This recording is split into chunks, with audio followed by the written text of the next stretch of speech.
Still a trace of body paint on your legs and on your arms and on your face. Still a trace of body paint on your legs and on your arms. That's quite enough of that. Welcome back to Music Tier List. So, it's a bit of a glum old rainy day here in Manchester, so I thought why not draw the curtains. We'll just sit here and we'll just me and you, we'll discuss The Car by the Arctic Monkeys, sort of their new album. It's just come out a couple of days ago. All I've been doing is listening to it for the last 3 or 4 days, and I don't know. I like half of it, I think is the way to say it. I think it's better than the last album, the Tranquility Base Hotel and Casino, or whatever it was called. That was a little bit polarising, wasn't it, that album? For good reason. I mean, it was a step in a completely new direction, is what I'm trying to say. And some of it worked and some of it didn't. So you've got some songs, for instance, the title track, which is called Tranquility Base Motel or whatever, was really good. I actually quite like that song. It's very interesting. And you've got other songs on it, kind of like She Looks Like Fun, I think it's called, or something. Oh, She Looks Like Fun. She looks like fun. And it just sounds silly, you know? And I think what happened, or what has been happening with the Arctic Monkeys, is that they're moving in this. It might be now just Alex Turner's vision is probably as the principal songwriter, is that he's moving the band towards this new kind of vision, and he is becoming more of an avant-garde musician and songwriter as a whole. But being unique and original doesn't always necessarily mean good, I think is the problem. And so for the Tranquility Base and Motel album, you had a handful of songs that were really good and creative and fun and cool, and then you had quite a larger handful of songs that just didn't really work. And it's kind of similar in a way to the Smiley Smile thing with Brian Wilson. Now, I did do a video on that. You can see it in the top right. Just click on that if you want to watch it. While you're right, you may as well click on the bottom right thing as well. That's just my logo for the channel. If you hover over that, it'll say subscribe, and you can just... Yeah, it takes 2 seconds, you know. There's no reason not to, you know. That's what I'm saying. No reason not to do it if you're still here. Really help me out and the channel out. Regardless, I just had to slip that in somewhere, and all the YouTubers do it. But yeah, what was my point? Yeah, so the Brian Wilson and the Smiley Smile thing. So it's like, again, avant-garde and being outside the box. There was a handful of songs on Smiley Smile that were great and sounded awesome, and then a load that just sounded awful and just unfinished or useless, you know, and without point.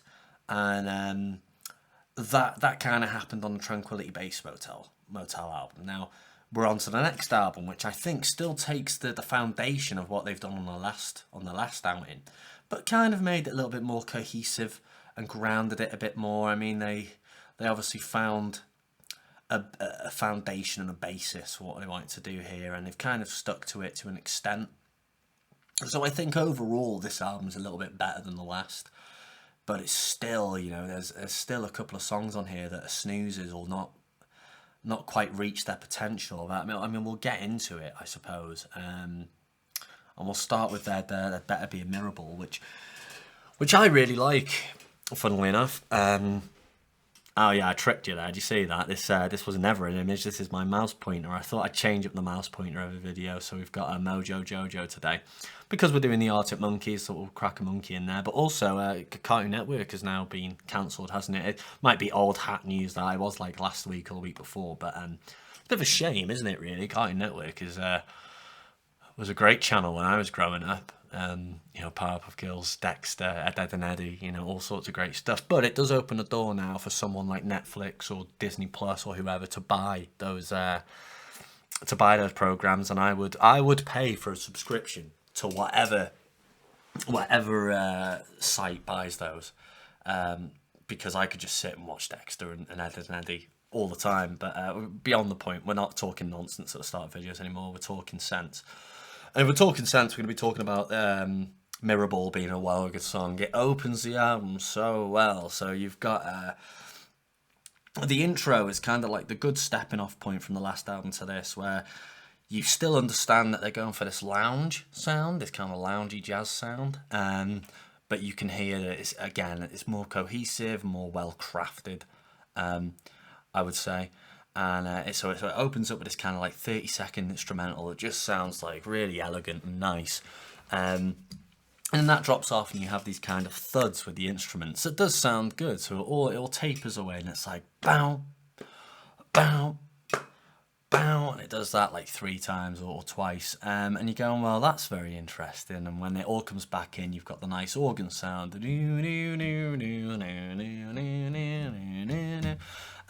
it's cool. It sounds kind of dreamy. It kind of sounds a little bit romantic, you know. And it's nice. I do really like it. Let's get the lyrics up for this one and see what we think. Anyway, what I will say, we're not going to be doing much lyric deciphering on here because I just don't get it. Alex Turner's gone from being, you know, on the first album where he was like, we go to the chippy shop, we get some chips and go out for tonight or whatever.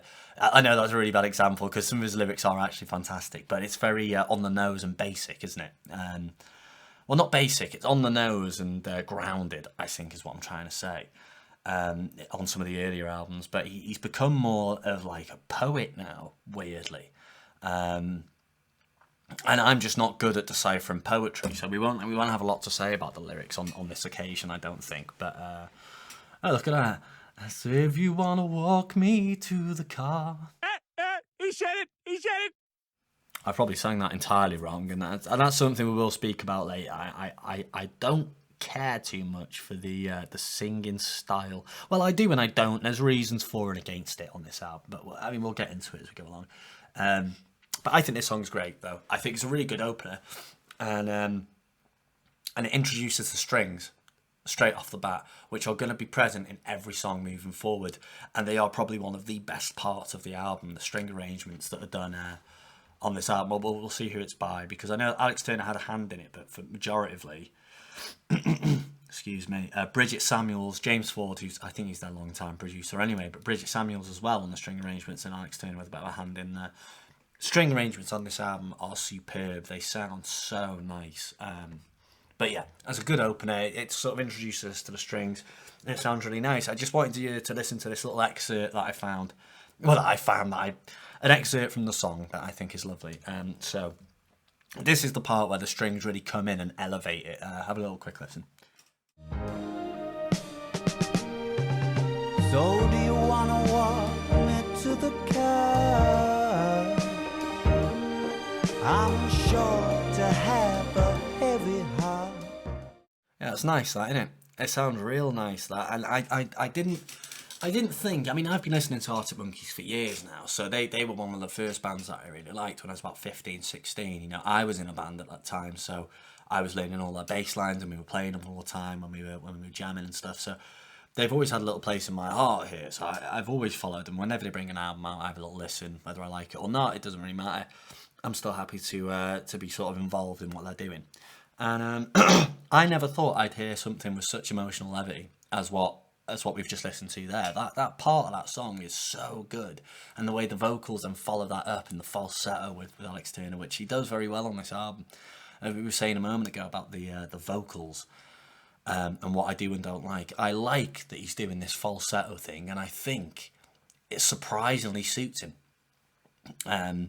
And the songs kind of follow his vocals on this occasion across the album, which is good.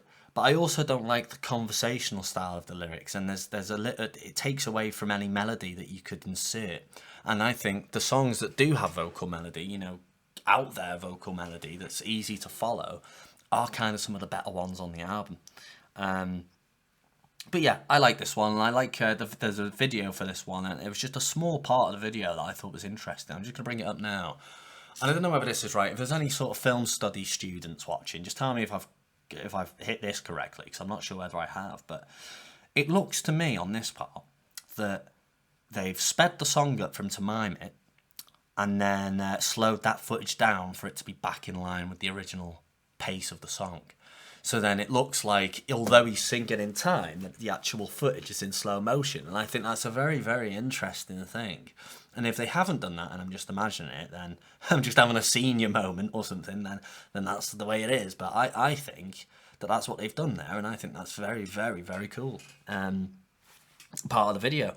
But yeah, we'll move on. I think that's a really good one, and I think they've picked the 3 singles that they picked are probably the 3 best songs on the album, bar one. That is my favourite song on the album, but wouldn't have been a single. It was never made to be a single, but we'll get to that one in a moment. But yeah, I think it's a good opener, Mirrorball. I think it's a good song. Let's move on.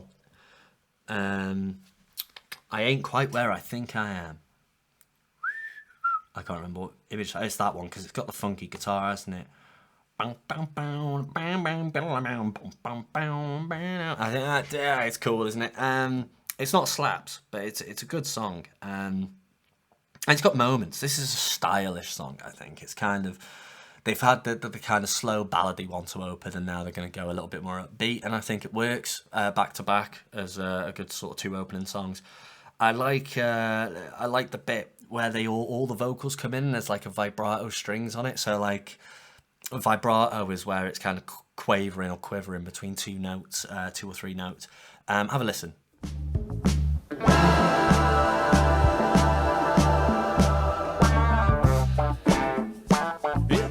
That's just super stylish, isn't it? And they do that about 3 or 4 times during the song. I think it just sounds really, really cool and stylish, basically.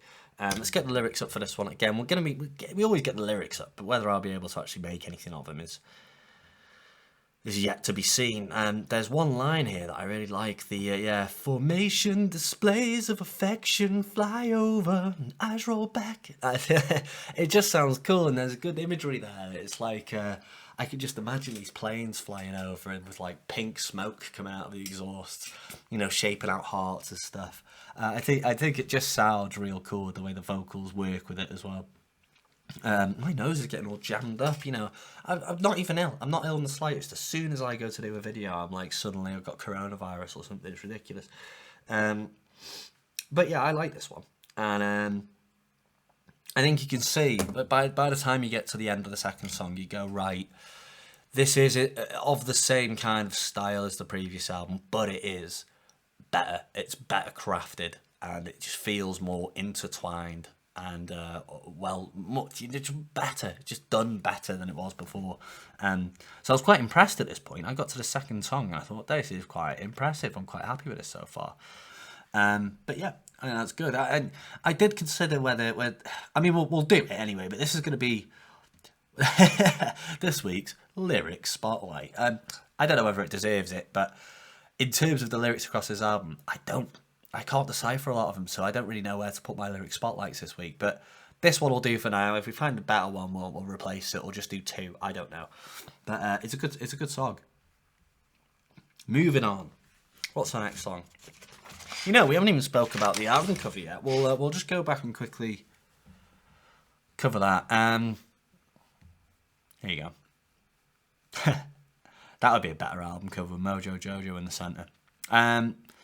Right, I'll just get it a little bit bigger for you so you can make it out a little better. I think it's cool. So I think as far as the story goes, it's Matt Helders, who's the drummer, is kind of just hanging out in this hotel room in LA and looked out the window, and this is kind of what you could see. And he just thought, that's super cool, so he got a picture of it on his new camera. And then he showed the rest of the band, and they all thought it was amazing. And I think it is, yeah. It is cool. It is stylish and smart. And obviously you've just got this one car on the top of this multi-storey car park, and it's the tyre tread marks that kind of add this little bit of extra mystery to it, I guess, because you're thinking, well, there's a little bit more here than what you can originally see. Something has happened on this car park, whether it's in relation to that car or not, who knows, but it's a cool little album cover, and I think it suits what the album then puts out, which is kind of a stylish all-round sound. Alright, cool. On to the next one. Sculptures of Anything Goes is my favourite song on the album. I think it's incredibly unique and original. It sounds like something straight out of Stranger Things to me. Let me know if you agree. But it's I don't know how to explain it, because when I first heard this song, I thought it was boring. I thought it was an absolute snoozer. But then when I on further listenings, it just kind of started to grow on me. Every time it come on, I'd be like, actually, no, that bit was quite good. That bit was actually quite good. Oh, the vocals there are great. And then suddenly I was like, this is the best song on the album. This is easily the best song on the album. The car might, not the car, the Body Paint might have thrown it, to be fair, because that is all round a fantastic song. But yeah, whatever instrument they're using on this, the sort of big droney organ or whatever it is, sounds amazing. I feel like it's paired with electric guitars that have kind of been moved to the back of that soundscape. But it just sounds very sort of big and scary at times. I mean, we've already done a couple of excerpts, but we're going to do one more. I mean, listen to this part of the song. How cool is this?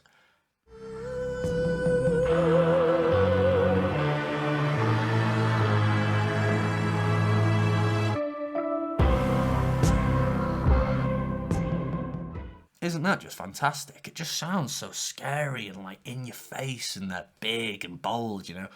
And much like what I said about the Mirrorball song, I never thought I'd hear a song with so much emotional levity in the arrangement from an Arctic Monkeys song. But in the same way, I never thought I'd hear anything so scary and bold in a song by the Arctic Monkeys as well. This one really took me by surprise.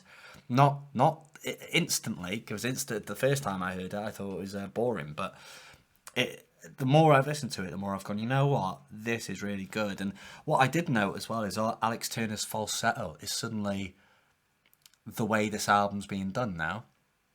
It's Alex Turner on a single vocal right down the middle is just singing this falsetto that actually really suits it. I'm surprised that Alex Turner suits that kind of style, this kind of conversational falsetto lounge singing voice. It's cool. It's quite surprising, really. But I like this song, and then when he actually needs to put power behind it, he can. I think it's really good. I think it's really smart. But Sculptures of Anything, I think, is one of my favourites. Personally, one of my favourites on the album, and I can imagine a lot of Arctic Monkeys fans being like, well, this is not what we signed up for, but it's original and it's good. I think it's a great song. I think if anyone recorded it, you'd be like, that's really out there and smart. Cool. Jet Skis on the Moat is a snoozer, quite frankly. I don't have anything really to say about it. I mean, it's like... I mean, they use the cool guitar sound from I Ain't Where I Think I Am and just kind of reuse it on this slower song. And it's just a bit boring. I get the lyrics up, but again, when I get lyrics up, it doesn't remind me of what the melody's like, and this is kind of the bad side of what they're doing with the vocals. So I literally retcon what I said a moment ago. So I like the style in certain ways, and I don't like it in others. So for this conversational style of singing, it takes away from any melodic purpose that you can have with your voice, and then I'm just not that interested. And I mean, I'm trying to remember here how this goes, but I just can't for the life of me remember. They shot it all in CinemaScope. I think that's how that part goes, but I really can't remember for real whether that's how it goes. Come over and give your buddy a hug. Whatever. But it's just a bit boring, and it's the first really boring song on the album that I just didn't really care for. I don't have much to say about it, really. I mean, I think there was an interesting part about 2.5 minutes in where the instrumental gets quite interesting. Oh, yeah, because it's got like... So, listen to this part now and see what you think.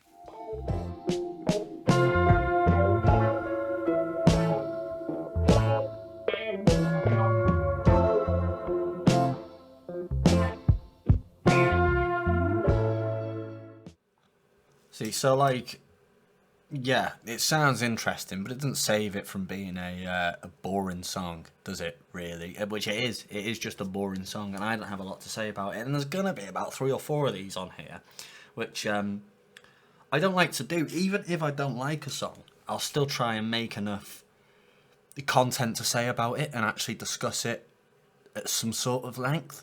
But some of these just, they don't and not interesting enough, to actually be talked about weirdly. And it's a shame, because there are some songs on this that are super interesting and I could talk all day about them, but then there are some that just complete opposite. Okay, so Body Paint and Ka-Chow.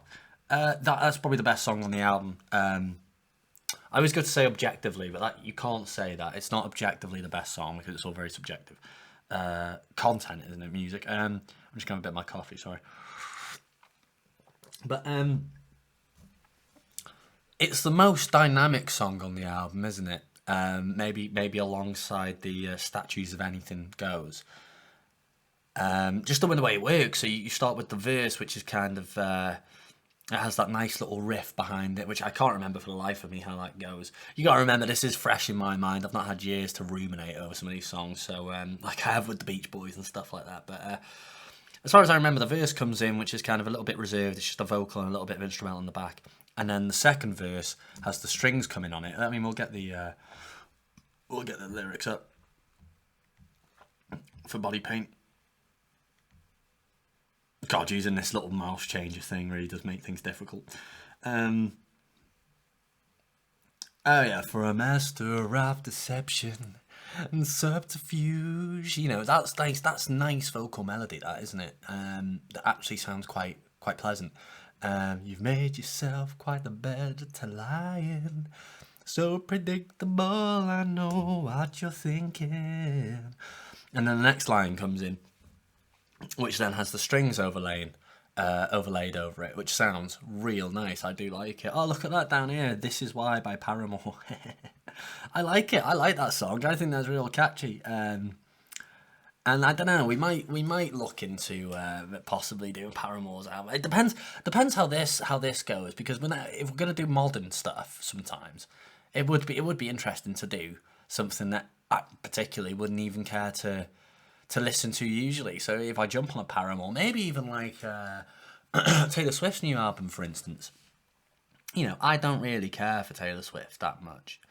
It's just not my cup of tea, but I can appreciate that she's a good songwriter, I think. My issue is that these two polarizing themes that she uses across her music. So you can put her music into her lyrics anyway, into two distinct categories. You've got the first one, which is like, hey, I don't need a man, I'm an independent woman, yeah, and it's like, okay, cool. And then the second one is like, I'm a delicate, emotional woman, don't hurt me like other men have in the past. And it's like, well, those are two very different ideas you've got going there, but they span across your entire catalogue of music, Taylor. This is the thing. I'm not saying you have to be either one or the other, but I don't think you can consistently write songs that are either one or the other. I don't know what your demographic is at that point. Are you going for insecure 14-year-old girls as the demographic, or are you going for strong 18-year-old women that are kind of learning who they are? I don't understand what it is she's going for, but her fan base speaks for itself. She's one of the most popular musicians on the planet, I think, at this point. We're way off here. What are we talking about? I've just lost about 12 subscribers instantly saying, we're going to do Taylor Swift next week. Well, I'm out with this. Fuck this, I'm not doing this anymore. Where were we at? Anyway, well, dynamically, the song is awesome. I'm sorry, I completely went off track here, but dynamically, the song is really good. After that second verse, where you've been introduced to the strings, everything but the strings falls away, which I think is so clever. And then the actual movement of the song changes to something a little bit more chirpy. I'm watching your every move, I feel the tears are coming on, and it won't be long. And it's just real nice. I think it sounds very, very pleasant. And then it has the instrumental break, which is like these hard guitars, so the strings have now been pulled out, and it goes back to kind of like a hard rock thing. Bow, bow, bow, bow, bow, bow. And then it hits into that sort of outro chorus, so it called it a refrain here, which is cool. Which you've already heard me sing, but I'll do it again. Still a trace of body paint on your legs and on your arms and on your face. Still a trace of body paint. Yeah, I just love the way he sings that one line. But But it's a good song, and I think, yeah, you know, you've got this sort of 3 separate parts. It obviously goes back to a kind of pre-chorus bit before, and then into the solo, which I love the way he goes into the solo. Like, ooh, he does this big high falsetto vocal. He goes, ooh, ha, and just there's this ha, and it's just like attitude, isn't it? It's good attitude, and then the solo sounds real stylish as well. I think as a full piece, this song is just good. It's really good and really works. And it was a good choice for kind of like the main single for the album. But yeah, I like it. I think it's a really positive and upbeat, cool song. And then this is kind of where the album kind of switches now. I've had nothing but good stuff to say really about the majority of these songs. I've put the car in there instead of body paint. Body paint is this. Body paint is well good. I did like body paint. And this song, by the way, the Ka-Chow, somebody that I used to know. Get this, it's 11 years old that now. I was appalled when I read that the other day. When I was thinking of images, I couldn't think of a way to get body paint, but I just remembered this music video. So I got it up and I was like, oh, how old is that? 11 years old. If you're 30, if you're in your 30s and you're watching this like me, I've just turned 30. It's quite a scary thought to think that was 11 years ago. It feels like less than 5 that came out. It's crazy. It's weird. It's time just goes so fast as you get older. But right, let's go. The car. Ka-Chow. Car's boring. Now we're gonna put it above that though, because I think the instrumental and the arrangement of the strings, is going to be my fallback for a lot of these snoozers. The instrumental on that song is really, really nice and sounds really good, and it kind of builds up over time. You know, it starts quite reserved with an acoustic guitar, and some other little bits of instruments, but by the time you reach the end of the song, it's just littered with all bits of different strings and organs and all sorts, and it sounds great. The lyrics and the singing are boring, and it just never really goes anywhere. You know, if the lyrics led to some big reveal or something at the end of the song, or led to this big moment, with the words, and maybe it'd work better, but it just doesn't go anywhere, you know, and that's my issue with it. But as I say, on the other hand, the instrumental's really, really nice. Let's have a look at. I mean, let's get the lyrics up just to see if it does actually say anything at all. Cause you know, this is the song that's titled after the album, you know. So I always expect that song to be the best song, or one of the best songs anyway. And this one's just an absolute snoozer. You go to fetch something from the car. Yeah, there it is. You know, that line is okay, but it ain't a holiday until you go fetch something from the car. It does create this imagery in your head and throws you back to when you've gone to the beach or Butlins or whatever when you were little.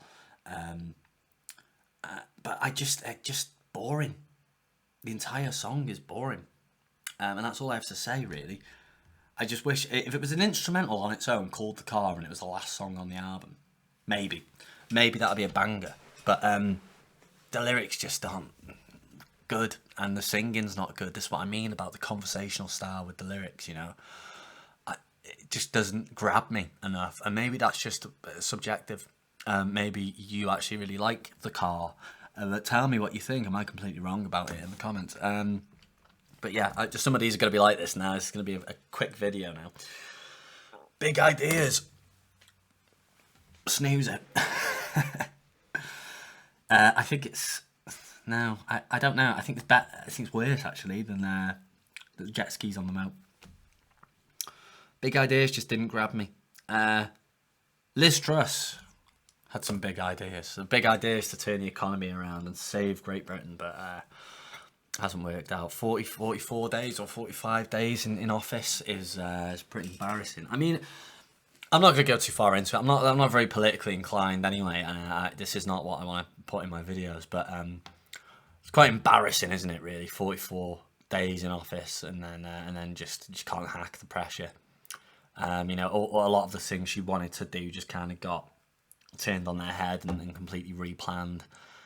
And she just was not in control of any of what was happening, really, by the looks of it. And it's like living in the UK now. It's like living it's just like a fever dream, like an ongoing fever dream. But as is life, you know, it's just one thing after another at the moment. Coronavirus and the big energy war, it's just so annoying. But yeah, I mean, big ideas, the song. Let's get back to the video. The song is boring. I have nothing to say about it whatsoever. It just feels like some of these songs, some of the snoozers on this album, the demographic doesn't exist in the Arctic Monkeys' mind anymore. It's like this song, Big Ideas, would sound, and it wouldn't sound out of place at like a white t-shirt and pants party in Miami.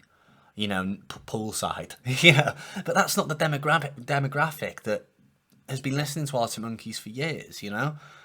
And they've kind of turned their back on them and go, no, we now cater to, you know, the 40-year-old millionaire moguls that have, you know, these cream shirt and pants parties next to the pool in Miami. And it's like, it doesn't really sit right with me. I would like to hear some cool music that might actually be good for me to listen to, something that I would perhaps feel more inclined towards. But, you know, that's just the way it is. Big Ideas seems like a pretty small idea to me, really, and we'll move on from that, because I don't really care for Big Ideas. Hello You, though, is a good song.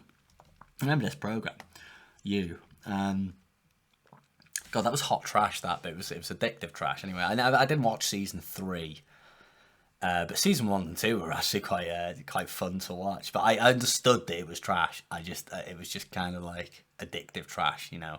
I'm trying to think of another program like that. I guess in the way that Kardashians is addictive trash for some people, but I could not stand that show, so I won't ever watch it. But You was kind of like that good middle ground where it was kind of fictionalized, fun. It was kind of quirky and funny, but it was also, you know, silly and not very artistic. But yeah, Hello You's okay. I did like Hello You. I think it's got a very interesting kind of instrumental arrangement line in it. I mean, let me find it. I'll pop it in here. Have a listen to this. Still dragging out a long goodbye. I ought to apologize. That's cool, isn't it? I don't think I've ever heard anything quite you know, like that before, I guess what I'm trying to say. It sounds kind of 80s, but then it sounds kind of modern. It's not in like your contemporary 4/4 format, you know, timing wise. So it moves quite well, and I think it sounds super interesting. But I think it would have suited being directly after Body Paint, you know, because Body Paint had a good energy about it, and then it was kind of dragged away by the car. But say you swap all this bit around a bit, you know, you put the car at the end as just a standalone instrumental, and you have Hello You come directly after Body Paint.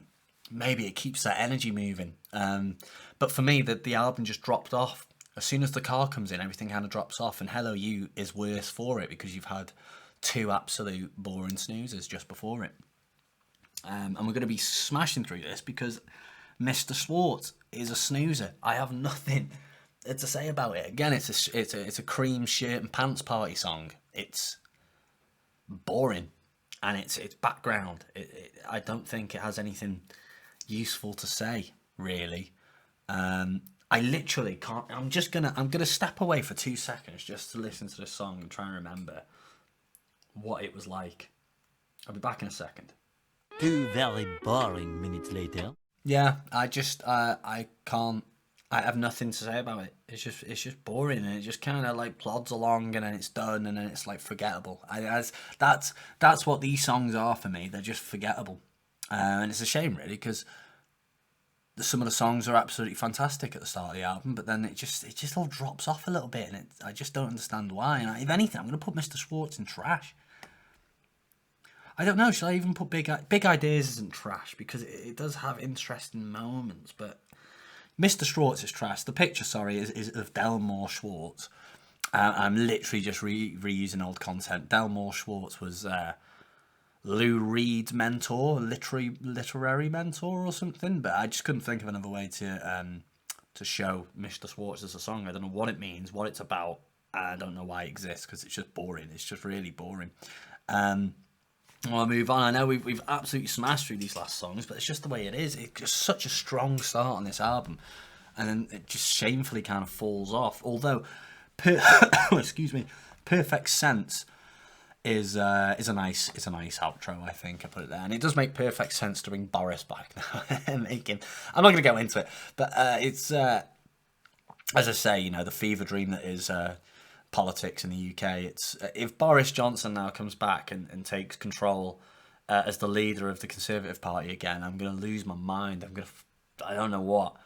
It's just give us a general election now. I think is the way forward. You know, just let us decide what we want, and whatever it is. It's just not going to be Conservatives now. I've never seen such a big capitulation of a party like this before. It's been one nonsensical thing after another, and it's really all fallen apart, hasn't it? But as I say, I don't want to go into it.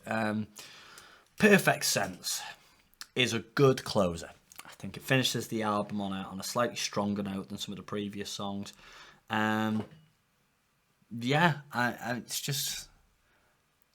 It's okay. Well, if it's okay, is it a filler? Or is it a banger? No, it's a banger. I did enjoy it. And I enjoyed it enough to want to do a cover of it. I've not actually done it in the end. But when I had a little bit of a drink the other night while I was listening to this and writing some of my notes. And having some coconut vodka, weirdly. And I got absolutely steaming. And I thought, right, I'll do a cover of Perfect Sense. And obviously the chords hadn't gone up yet. So I kind of figured out the chord progression. And I sort of put a little song together. And it just went absolutely silly. So I thought, it'll be nice. I'll do it a little bit faster, and I'll do it like in an old Arctic Monkey style. So I'll sort of bar chord it and stuff. And it actually sounded really good, but it could just completely missed the point. You know, the song just sounded completely different, and it was basically I just stolen the lyrics of this song and made a whole new song. And I listened to it I remember listening to it when I was drunk, and I was like, "This is incredible. It's well good." And I listened to it the next day, and I was like, "What have I done? This is it's a nightmare. This is not even a good song. It has no relation at all to the original." So I'm not going to pop it on here. I would have liked to have done a cover, but some of the songs that I do like have got too much dynamic and strings and stuff for me to adequately cover them. And then the ones that maybe more are coverable are just boring and shit, and I don't want to waste my time on them. So, I mean, that's that really, but. I think Perfect Sense is nice, and we'll get the lyrics up for that one, because I remember they having kind of the more easily decipherable lyrics. I think they had some good, nice lines in it. I think that's a good opening line. Richard of York, the executive branch. You know, you think, well, who is that? Straight away, you know, it brings this character in straight away, which is cool. A 4-figure sum on a hotel notepad, a revelation, or your money back. I like this line. We have to put lyric spotlights in videos, so why not do this one? This one's our lyric spotlight for our second lyric spotlight, I guess. Sometimes I wrap my head around it all, and it all makes perfect sense. I think that's just a nice line. I think everyone's had a moment like that where you've got so many scrambling thoughts about something or whatever's going on in your life, and then if you sit and actually try and figure it all out, it can all make sense after a while. I am clutching at straws here for a lyric spotlight on this video, and that's just the way it is. But it's because Alex Turner does these weird poetry lyrics now that I just can't decipher. But you know, maybe you can. Tell me in the comments if some of these songs are incredible pieces of poetry that I've just not understood because I'm too stupid.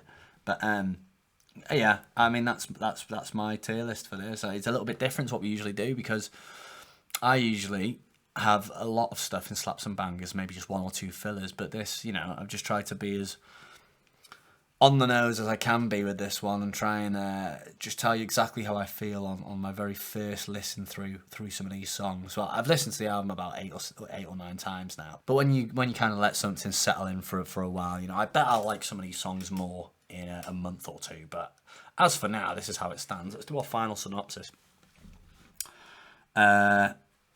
Just Somebody That I Used to Know by Ka-Chow at the top right now. No. So what was the first? This one's Body Paint. Body Paint's cool. Good striking imagery in that video. I thought it was a really cool video, that. But yeah, I think it's the best song on the album. It dynamically shifts really well, and it uses the strings very well as well.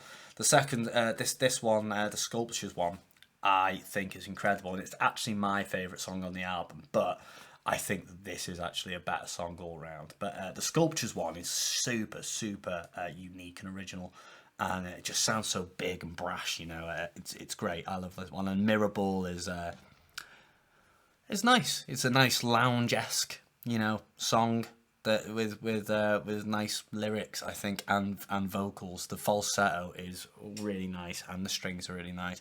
I'm gonna say on every single one, the strings are nice.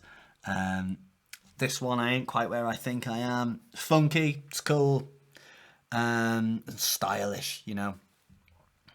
This one, I'm gonna swap that around. I think I like Hello You more than Perfect Sense. I think they're both good in their own way. Just about. I think the ones that are more upbeat just feel better to me, I think. And these two are kind of a little bit more upbeat. And I have a little bit more fun with them. The Ka-Chow.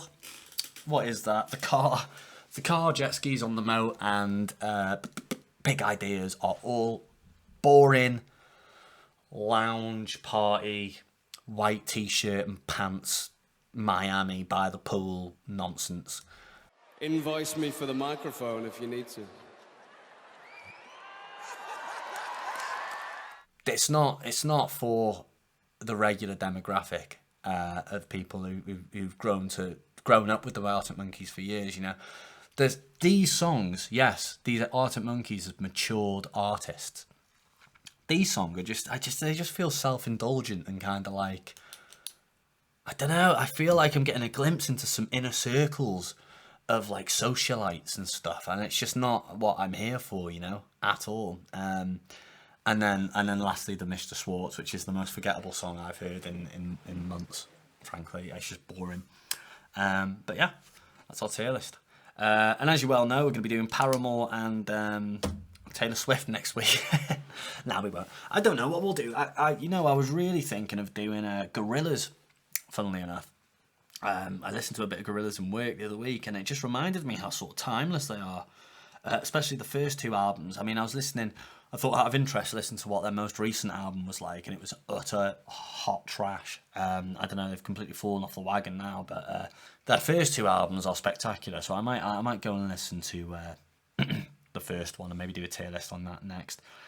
I keep saying at the end of every video, do a Beach Boys one again, because the Beach Boys ones always do well, so it's worth a consideration. I've promised two people that I'll do some other Beach Boys ones that they requested. I just haven't got around to it, so I will do it at some point. But yeah, tell me what you think in the comments.